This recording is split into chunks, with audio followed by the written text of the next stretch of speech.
How are you guys? Doing Good. great. Just, in Sioux Sioux City, City. Iowa. Sucks. That's where the That's airport yeah, code the is. airport code. Sucks. That's UX. Oh, you guys don't have a bus? Are you doing fly-ins? No, we're bussing. We're just, yeah, we're in the dressing room now.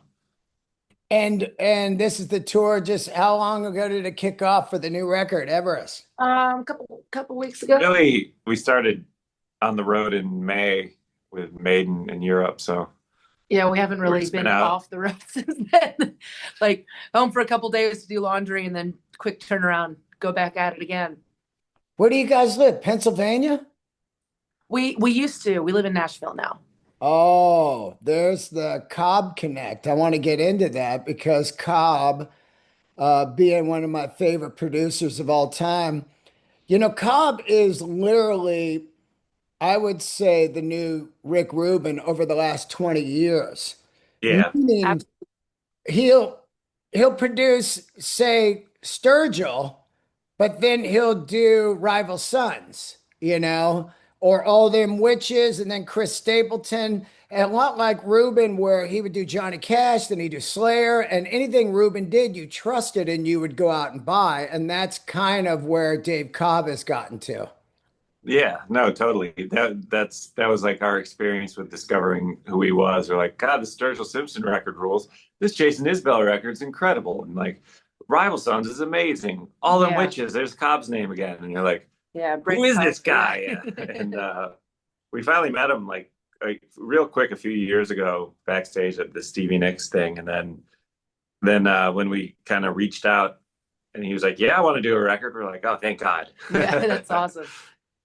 That's amazing. Now, Cobb, I mean, I listened to the new record and you can tell it's definitely more kind of I would say rock, you know, almost a kind of a Gaga meets fucking, full rock. You know what I'm saying? Because he did do that Stars Born era stuff, and it has that flavor big time. Were you guys, when you first sit down and talk to him, did he have some ideas of like, I'd like to do this with the songwriting and shit like that?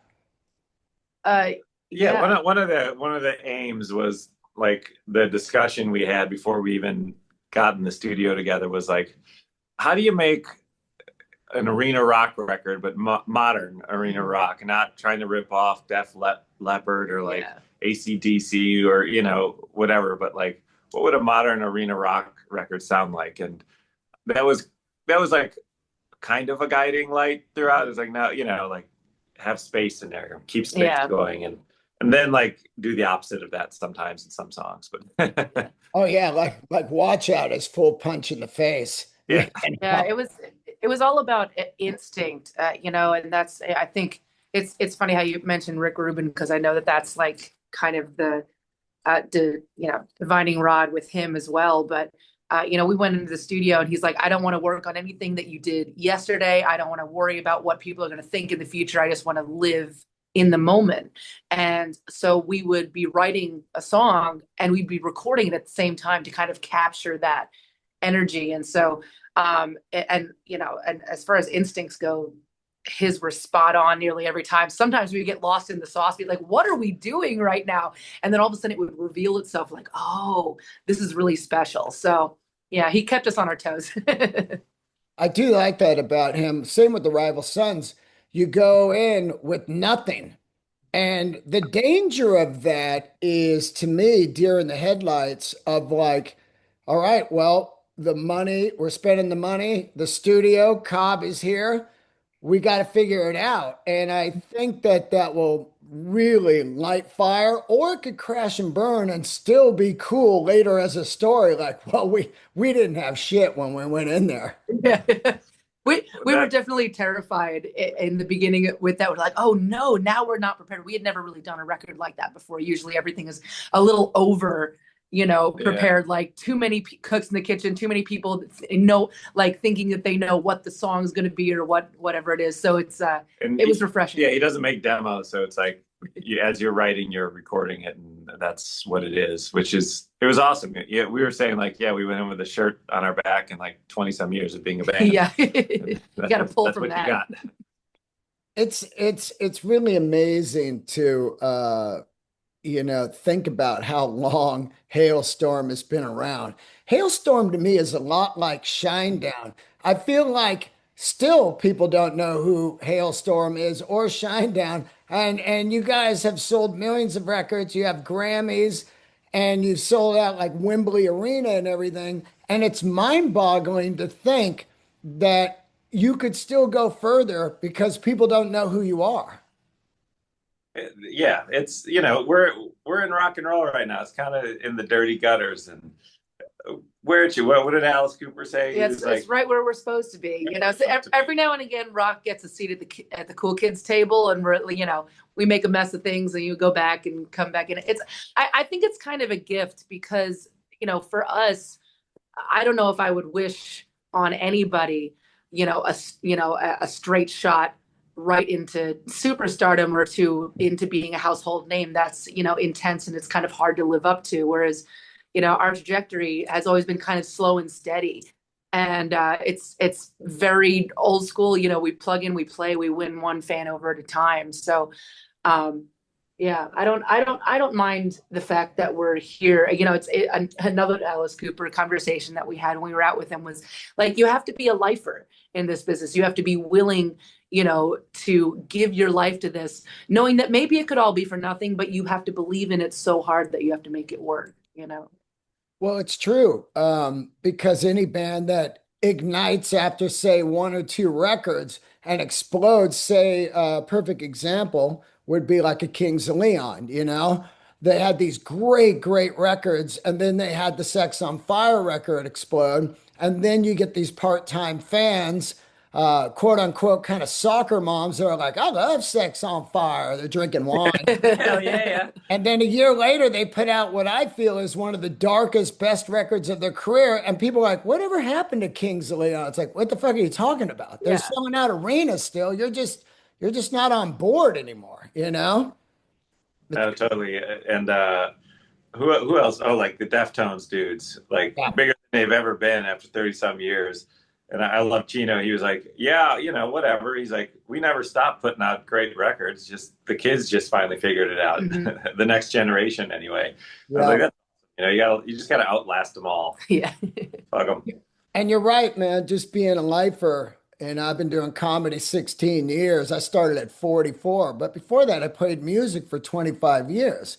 And you just get up each day and you do what you do. And oh, this video got 1,000 more views today.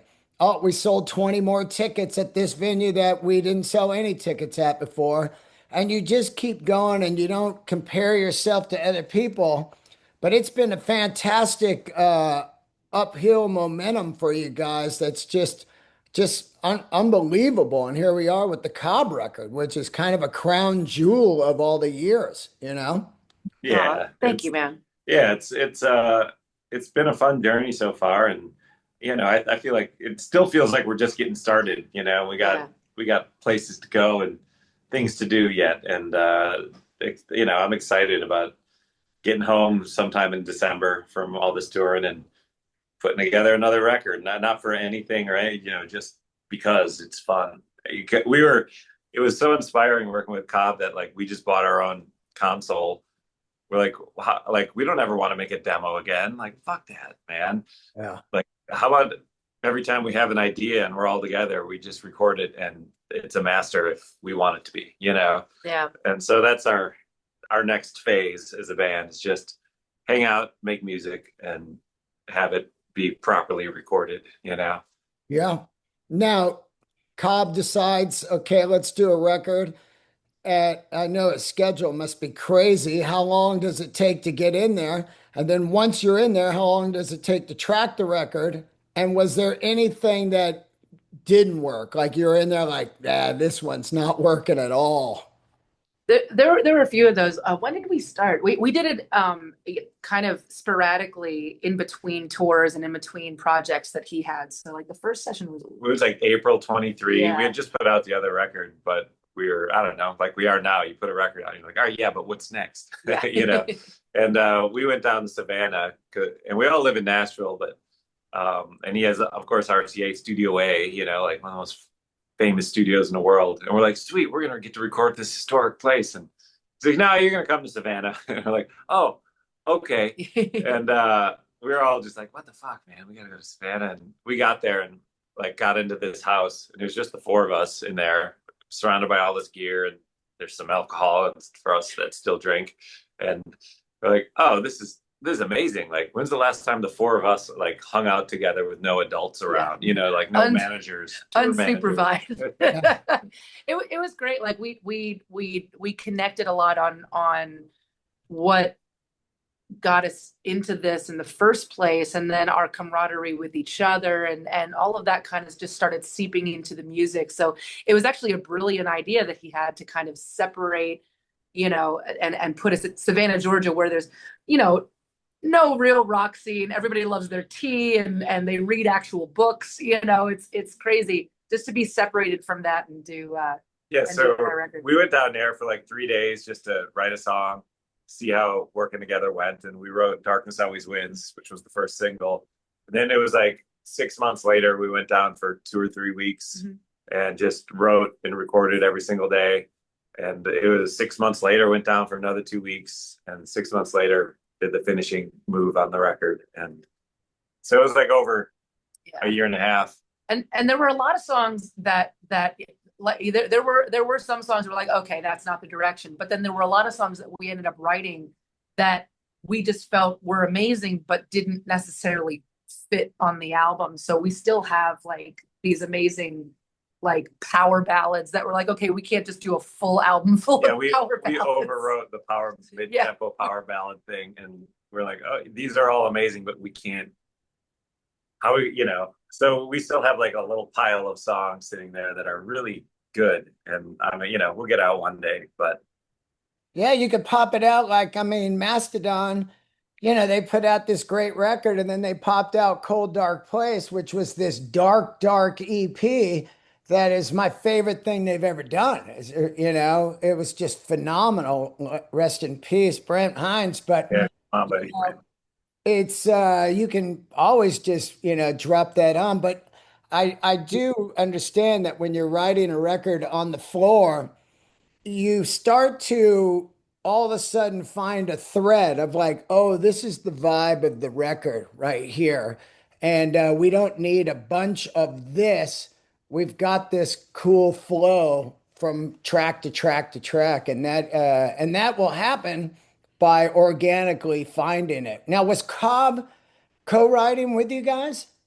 Oh yeah, Yeah, absolutely. yeah. We just sit down with guitars, a lot of times acoustic, or Lzzy, you know, Lzzy on piano, whatever got us cooking. He'd show up at 1 o'clock and be like, "Let's write." Yeah. Who's And got something? who's got something? And start with a riff or a line, a lyric, or whatever. Just dive in, see what happens. That guy's magic, man. Now, guitars. Lizzie, you play guitars on the record? Mhm. Yeah. Yeah, we you know, I did a lot of sporadic stuff. You know, I have a, you know, a couple, you know, Gibson models that I end up using. But for this record, I did a lot of on the baritone, and then there was my Carina Explorer, that kind of thing. It's like it was kind of crazy. It's like every record that we've kind of done before this, everybody kind of has their section where it's like, okay, we do this, and then you do your part and everything. And with this record, it was kind of like, okay, oh, you got something cool, we'll throw it in, we'll do this. So it's like, you know, it was messy. Yeah, it was great. It's great. It was funny. We went down there the first time we were spending some actual time down there. Like, drove a truck down, had like, I brought like 30 guitars, like 15 amps, all this, Yeah. all this shit. Ended up using really like 3 or 4 guitars. Like, just a handful. Oh, this one sounds the best every time. One of them, Dave had one of those greenies he got from Gibson. One of the Oh yeah. greenie reissues, all Murphy Labbed, and just sang. And the Carina V, my Carina V, he was like, "I'll buy that from you." I was like, "No, you know, I like this guitar." Yeah, you find what works. Like all of a sudden you start settling in and be like, okay, this is the sound and this is what we want to build off of. And It so was really funny because I was all hyped up because Dave has like, some of the best vintage gear you've ever seen in your life. And I was like, oh, this, I'll get to use some old amps and we were recording through a bunch of great shit. Like he had a channel in there from EMI that like Dark Side of the Moon was recorded, Abbey Road. It's EMI channel from Abbey Road. And what? I was like, what? This is insane. But he was like, he really, the funny thing with the guitar sounds, like I had all these amps and I was plugging them in and he's like, nope, heard it before. No, I've heard that. And he like, I think one of the reasons that he wanted to work with us and one of the things that he likes to do, and I can't speak for him, but I think he likes to shake it up for himself, like do different things, do a record like ours, just because it's not another country record or whatever. And along those lines, he likes to shake up the sounds and how they're recording and like I had a Kemper down there because I would use Kempers to make demos. He's like, Yeah. let's try something. Let's just listen to some Kemper sounds. And I was like, I'm not going to use a Kemper on the record. I was like, we got all these amps. And then, you take Kemper and you run it through, some old Neve preamps and you put it through like $50,000-$60,000 worth of studio gear. And it sounded pretty good. And, Yeah, Def Leppard, Rockman's all a hysteria. yeah. And so like, we like found sounds. Like I was using, what was I using for a lot of the lead tones? Was this John Shanks White Snake 87 kind of lead tone that I found online, downloaded to the Kemper, and then put it through the thing. And I was using my Manson. The Manson guitars? Yeah. Yeah, Matt Bellamy co-owns them now. And I've had one for a long. I found one at a shop in LA like 10, 15 years ago. And I was like, why are all these knobs on this? I have to get this, but it has a Sustainiac in the neck pickup. And the one I got has a Floyd Rose, and I've never messed with a Floyd Rose before. I don't know why. I just hadn't, but on this record, I kind of got into it, especially with the Sustainiac on, you just make it sing and make sound, just get weird. And it was a blast and it was different. It was a different way of everything was different. So it was good for us. It's what we wanted. Yeah. I'm a giant Karina fan, man, big time. I love Banker's Karina Explorers and V's. Cool. Yeah, he's out there hand He's build. awesome. Yeah, some of the best stuff. What attracts you to the Karina sound? Is it the brightness, the cut of it, or the classic, just that's 58, 59 craziness? Why do they sound so good? I don't know, but each one is different because I have the Explorer, you have the V, I have a V, a Les and then Paul, and an Paul, FG. yeah, and we just don't have the Modern yet. No, Oh, yeah. I just got like last month. We played in Chicago and had a day off and went to the Music Exchange. And I was back there in their vault and they had. Did you ever see these Gibson? They did these anniversary Les Pauls, and it's got like the Futura headstock. That Oh, looks yeah. kind of Yeah. neat. Yep. It's a all Korean Les Paul with 3 pickups and a weird 4-way switch, so you can select each pickup or all of them. And I plugged it in there, and I couldn't get it out of my head. Like I don't know why they sound. Same with that. I have a 2004 Korean SG. It just sounds. Yeah. It's always the neck. It's always so creamy on the neck. I don't know. It's something magical about that wood. Some kind of voodoo. Yeah. It's just so cool looking. Yeah. I just love Karina V's and Explorers are the holy grail to me. Here's what I was going to ask you, Lzzy, vocal warm-ups. I sang for 25 years, and over the years, of course, vocals have changed with in-ear monitors, and I wish I sang during the in-ear monitor era, holy shit. But over the years, what has been your go-to thing? Is warm up and then warm down, or what is your process? Yeah, I warm up to some degree every day. When I was in my 20s, I would have kind of a set warm up where it's like, at least like 30 to 45 minutes, and then I do a cool down. And, something happens after so many years. I was taught by Steve Whiteman from Kix when I was Oh, 16, and wow. he showed me everything that he knew, and that was a huge launching pad for me.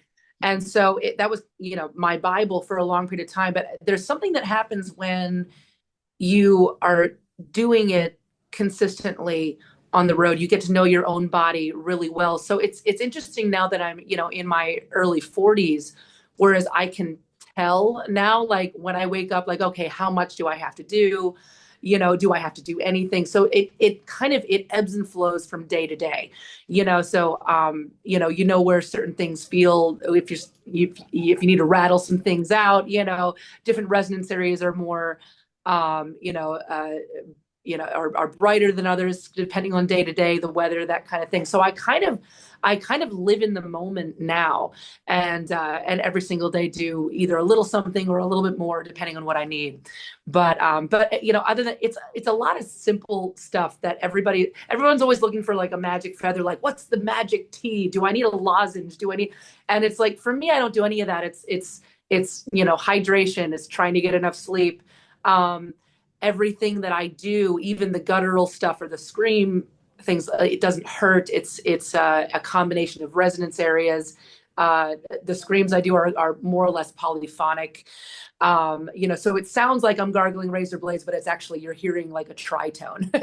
Right. And so, yeah, it's interesting when you start, excuse me, getting to know, how your own body works, that you can really kind of customize everything every single day.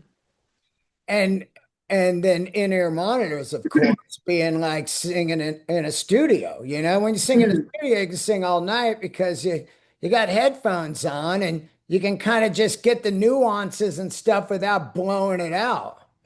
Yeah, absolutely. And it's funny because we kind of have had both worlds, because we grew up, at playing in bars and clubs, and even on tour for a long period of time.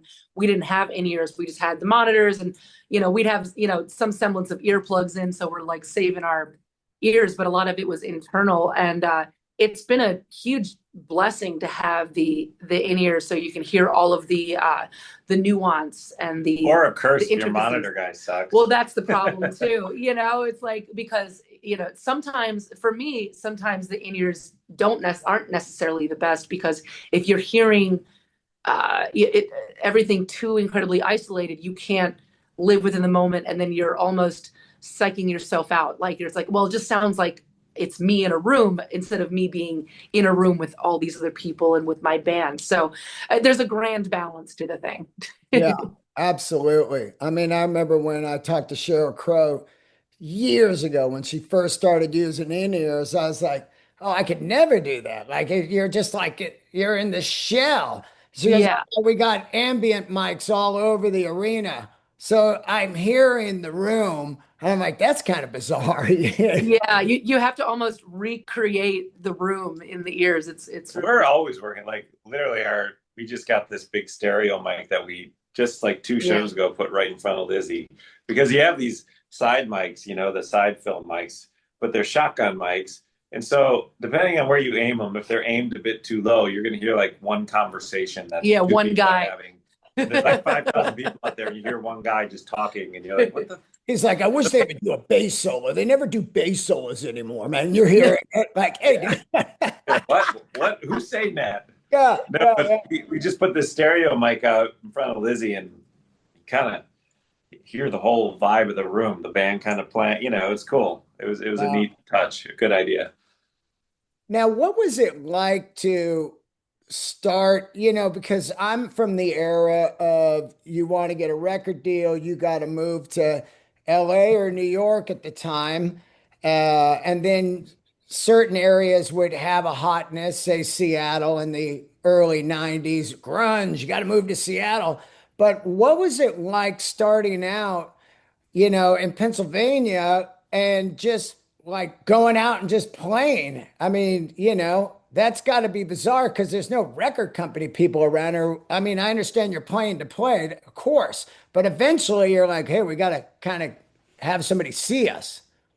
Yeah, no, we cut our teeth in PA and you know, spiraled outward from there. You know, we started playing New York and you know, busting a bunch of our super fans up there so we would look like we had, you know, we had a following. You know, it's like faking it till you make it. Yeah, and it was Um, like a circle, like York, basically, you're coming out of yeah, York, PA area, and Baltimore's it like was 45 Baltimore. minutes, Philly's an hour and a half, New York's only 3, 4 hours away. And we were just playing. We did, I think it was Yeah, like how 1,500 that's shows before yeah, we signed to Atlantic. And we got signed out of New York. We ended up playing Don Hills. Remember Don Hills? Yeah. in And yeah. Don saw us and he was like, "Oh, you guys are great. You have to meet my lawyer. Come play next week. Come back." And we're like, "Okay, we'll come back." And then we met his lawyer and he was like, "Oh yeah, that's great, man. I want to get you guys a record deal. Come back next week." We're like, "Okay, we'll come back next week."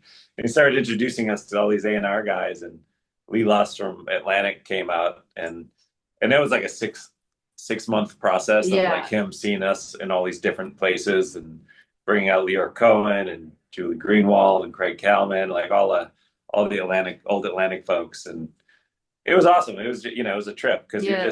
we didn't know anybody in the business, you know, we were just We're hustling, just playing, you know, and trying it to one do went it. over one fan at a time, and it was interesting because almost like we were being like tested to see, like they wanted to see if we were consistent, or you know, it's like, okay, was that just one great show or can they actually do this? And so it was a while before they popped the question. Yeah, crazy. Yeah, the old classic. Can we put some more songs? And then you Yeah, Yeah, three more. They go, "Hey, we really like this. Can we hear some more?" And after a while, you're like, "Hey, man, what the fuck? yeah. How many tunes you need to hear?" You know, it's like some bands get signed on one song. What are you, crazy? You know, I know. it is a weird process. What made you guys move out to Nashville? Was it just the music scene? Really, it was out of convenience. We were way overstaying our welcome with our parents in between tours, and but we had, well, didn't we moved a well, bunch of yeah, we equipment there, started right? using a bus, and like at the second record, we got out of our RV and started using a bus, and realized that when the bus drops you off or picks you up and you don't live near where the bus comes from, like that's a lot of money. It's you're adding like 10, 15 grand a tour just to have a bus pick you up. And like it's cheaper to fly everybody out to Nashville where the buses come from and move all our gear there. And Yeah, we were just like, well, if we're gonna if move we're our gonna move, yeah, guitars to Nashville, I'm gonna go with my gotta guitars. go. Like I Yeah, want to be by my guitars. And then, you know, then we fell in love with it. Turns out there's a beautiful rock and roll family in that town, and like it's just a great music place, you know. I absolutely love Nashville. And I'm one of those guys, I'm California for life. But it was great during the COVID and everything. A lot of people from California moved to Nashville. And then all of a sudden there was good food, you know, healthy Yeah, food options out there, you yeah, know, it's awesome. and just really, really cool people and great, great town. Have you played the Ryman? Yeah, we have. Yeah. That was a crazy night as well. And apparently, there's a tradition, whereas when you play your last song right before you go back out to do the encore, you know, you go across the street to Tootsie's and they line up a across bunch the of back alley. across the back Yeah, alley, yeah. and they have a bunch of shots for you. You take the shots, and then you go back to the Ryman and you do the It was encore. a mind trip because you're sitting there rocking, and then Like, you're oh in a my God, back alley and it's quiet, and then you walk into Tootsie's and there's a country band, and you take a shot. Then you go back to the alley, then walk back on the stage, and everyone's yeah, I was chanting still cheering. Yeah, Hailstorm. You're like, oh my it was God, wild. it was cool. But I yeah, was no, doing, I was all doing of it. comedy there, so there was no encore, you know. Ah, I just did the last joke and went in the alley and ate that fucking barbecue that kicked ass. oh Yeah. yeah, dude, the best. God, so good. Now, let's talk a little bit about, of course, the great, great, probably the number one metal show of the last 25 years. I put it up there with the US Festival, was the Back to the Beginning, the Ozzy last show ever. Now, this is just unreal to even think about what Ozzy pulled off, and then we lost him shortly after, but just unreal. Describe that day. A lot of people have talked about the show, But I talked to Jakey Lee, and everybody was staying in the same hotel. Am I correct on that? Um, I don't, I saw a few bands that we didn't spend much time at the hotel. I don't even know. I saw a few bands at our hotel, maybe.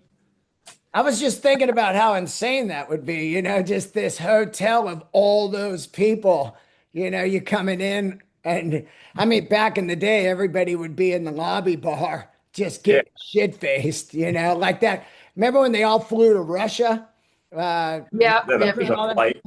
Yeah, and Motley's supposed to be clean. Everybody's on there just that's how I pictured it. But everybody's like old now, It's like I yeah. gotta get some sleep, mate. I know we were the young band on that bill, and we were in the lobby bar, but I didn't, we saw a few roadies in there, but Yeah, I think everyone's like sober and needs sleep, and Ah, but like for us, it was more about like the days leading up to it and having rehearsals and everybody kind of coming in and everybody just wanted to be there and support each other. So for us, like it was just everybody's just hanging out, like all walks of life, and Steven Tyler's bouncing around doing his thing, and it was just it was an incredible feeling because everybody was on the same page. There was no egos involved. There was no, oh, here's my set, here's your set. Everybody was like just there to support yeah, each they're there other, for the and right reasons. yeah, and everybody was like very, all these like rock guys were very like childlike. They're like, oh, I can't believe we're here. Can you believe this? Last It's show. not his last show. Why? It was magical. well, you know what was magical? When I looked at the schedule, I go, one day, one stage, no fucking way is that going to work. I've been around touring my entire life and shit goes down. But the rotating stage, I mean, everything was perfect. It all clicked. It was just a whole magic thing. The lineup, the equipment, all of the crews that were involved in it, they were the heroes, man. Those guys that set up the Yeah. stage and the techs and the sound men and the lighting and the camera people. I mean, that shit was it was on. Yeah, it was wild. And like one of my favorite things is that, we were all on the same stage. No, like Ozzy and Sabbath had some production, but otherwise nobody had any real production. It was like bring your amps, plug in, set it up, play, spin it around, next band's ready to go, and like get it Yeah. out of there. And it was so cool. Like I woke up on the bus. We were lucky; it was the end of our tour, and it was that show. That was the last day. So like we got the bus in there, and we had all our touring gear with us, and like walked into the venue. This is on Thursday, like looking for catering, and like Tool was just hanging out on stage rehearsing. I was like, I had to go watch. I was like, oh my god, of course they sound great, but when you're just standing side stage, it's just four guys making all that noise, and they're just massive. It sounds incredible. It was so neat to see all those bands just doing what they do, and no lighting or Yeah. special effects, just being kick-ass bands. It was special. Well, that kind of thing is really feels good when you're out on tour, especially you guys being part of it. I mean, that's just so amazing because all of like I said before, there's so much room for you still to be discovered. There's so many old Sabbath heads in there, right? And they'll be like, who is this? This is killer. And I love that vibe of festivals like a Coachella or the Big Four or the Power Trip, where you're backstage and it's just all of these people that are soldiers in the business of rock and metal. And they're still here. If they're not dead, they're still on stage. So you're just like, fuck, look, there's Maynard. Holy shit. And after a while, you're just blown away by all of the people there, just like all the talent and the people that influenced you. And you're going, I can't believe it's magic, man. It's super special, and we didn't take any moment there for granted. No. It was just we were just bouncing around like kids in the candy store, like, hey, what are we doing here? I don't know. But this is fun. This is And amazing. everyone was really nice and really cool. Like a bunch of our heroes that we hadn't met and got to hang out with and talk to, Yeah. and they were beautiful souls, you know. Like this is awesome. I love you know. I would get emotional thinking about like rock and metal and how Yeah. amazing the community is and the fans and like the vibe in Birmingham. We went out Friday night and had a few beers and like just the fan, like everyone was so pumped to be there. Like, you're going to the show? Like, yeah, we're going to the show. You know, like it Yeah. was cool. The whole town was decked out in Yeah. black and purple, and like it was a celebration. It was the ultimate celebration. It was It beautiful. really was, man. It's just magic. Wow. Okay, you're out on tour right now. How much longer on this tour? And then what's the plans coming up for 26? Um, We're we have we have a few more weeks out here on this run, going through Canada and home for like 4 days, and we go to Europe till December, basically. Just headlining there. Headline in Europe and the UK. Those will be our biggest shows we've ever played in the UK. It'll be fun. Headline the O2 Arena in London. Whoa, that's Yeah, insane. the day after Radiohead does their last show at the O2, which is like we're gonna try to sneak Yeah, in we're gonna there try to because we get have in a there. day off. Like we have to go see Radiohead in London. Like, You gotta see that, man. I mean, holy smokes, that between them and Oasis coming back, it's just yeah, a blast of fucking, excitement in the UK with music, you know? so cool. Absolutely. So then after that, 26, you're gonna keep touring for the Everest record? Oh yeah, we're Yeah, we gonna we'll be at it. We're working out all those details right now, and I wanna, I'm looking forward to spending a little time at home. We'll have Yeah, earned it at that December. point, but I just want to make music. I Yeah. just want to go down in the studio and start recording again. So we'll see. Are you guys comedy fans? Do you go to the comedy club there in Nashville? We were trying to see Michelle Wolf for a Yeah, second, then and that got we had a canceled or tour. something. Yeah. Tour came up, and the ticket. You know, you can't resell the tickets. It's like, yeah, well, ate that one. Supporting. But who else have we been watching lately? Uh, I want to see the Jim Jeffries. Oh, Jim yeah, yeah. Jeffries. Oh yeah. Uh, I don't know. There's a bunch on my list to check out, and That's always a refreshing scene. Like if there's a comedy show or even like an open mic night comedy, Right. and on a day off on tour, it's always such a refreshing thing because it's not a concert, but it's like amazing entertainment.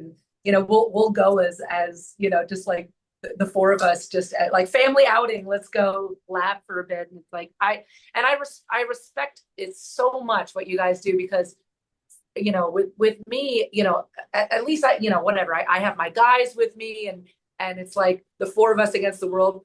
You guys, it's you and a mic, and you got to capture that audience. Every time it's so incredibly inspiring, just the bravery and then just pulling it off. It's just it's amazing. Oh yeah, often say when I'd play music, if it was an off night, you just look at the band and go, "Turn up, let's get out of here," and you get through the songs. But you're having an off night in comedy.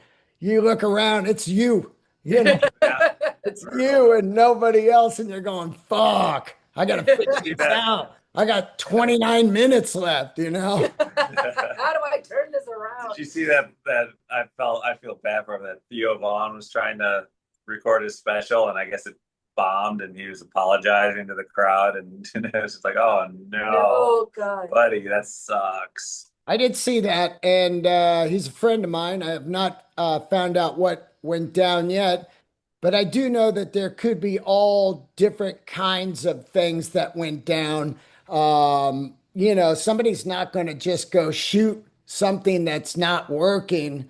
Comedians work it out for a year out on the road, and then, Yeah, so it could be anything. You could go in and I've done the Beacon a few times. It's fantastic, but maybe something was off. Maybe maybe he was off and wasn't feeling it, whatever. Unfortunately, in the day and age of filming and social media, people are like, he bombed. A lot of people bomb all the time. You could just yeah, shoot a week from them, a week later, and be like, oh, he killed, yeah, I mean, Yeah. I shot a thing for Netflix, and I didn't end up going on till like 11:45 at night, and the audience was half asleep, and it was shit. And I'm glad they cut it out. I was like, oh, thank God. yeah. You're you're a product of the audience, the room, the how you feel, what time you go on. It's just all Oh kinds of yeah. shit. And Yeah, we filmed it. We've it's done not, that, man. yeah, and it's not excuses, it's just humanity, you know. Hell Sometimes yeah. Yeah. it doesn't hit, you know. No, that's why I was feeling for it, like watching something. I was like, oh yeah, that's. I mean, it's tough. Like we filmed a thing, we filmed a few whole shows, and where you're just like, That was not the I night. remember Yeah. like the first album cycle. We were opening up for Shinedown, and at it was the Tabernacle in Atlanta, Yeah. and Atlantic had sent out a whole film crew to film Shinedown, and we're on Atlantic also. They're like, hey, do you mind if they film you guys too? We're like, oh, it's fine, and it was one of our first tours, and my guitar, it was like our guitar. We finally got a guitar tech, but it was his first tour too. And I remember like we're filming, of course, and he hands me my guitar. He's like, the bottom three strings are down half a step. Top three strings are standard. I forgot it. And I was like, and the song had already started. I was like, what? What? Wow. I can't even. All right, it was a bomb. Yeah, Like it just snowballed from none of there. that was usable. But That's that's the that's beauty the of digital, you life, know. and for we're still, I mean, every single night with us, like we're not miming, there's no tracks, we don't even play to a click live, there's nothing going on, so anything could happen. And so, but you're doing it that way because you could have that magical moment that will never happen again. But then there are some days where like, man, you're just digging holes. You can't get out. The magic is not here. The magic is not Yeah, here. yeah, yeah. And man, you know, as fucking awful as it can be, a month later, you're laughing about it on the bus. Oh yeah. Oh yeah. Man, that was awful. And that becomes the fucking soul of the tour. You're like, it was so insane. It was so bad. And it just becomes kind of a fun story. So, with Theo, I know that, he'll just turn around and do it again somewhere and it'll be Oh fine, yeah. you Of know? course. Of Yeah. course. That's how it goes. Well, looking forward to see you guys coming to LA. We just played the Forum 2 months ago, so maybe Right. next year. Yeah. Well, next time you're through town, I'll hit you guys up and Yeah, come on out. come down to check it out. Appreciate you guys doing the show. The record is Everest. It came out a few weeks ago in August. Dave Yeah. Dave Cobb produced it, one of the greats, and congrats on all of your success. It's just it's inspiring. It reminds me a lot of Metallica. I grew up with those guys, and it was just year after year after year getting bigger and bigger and bigger, and people starting to get it. And that's a dream career. That is a dream career. I do not wish anybody to have overnight success. You No know, way. it's a fucking brutal ride. So congrats and thank you. Yeah, thank Thanks, you man. so much. Thank you so much for having us. Yeah, And thanks for really taking the time. appreciate you. Oh yeah, absolutely. Kick some ass tonight. And like I said, thanks for doing the show. Keep the candles lit, and I'll see you guys soon. Cheers, man. See ya.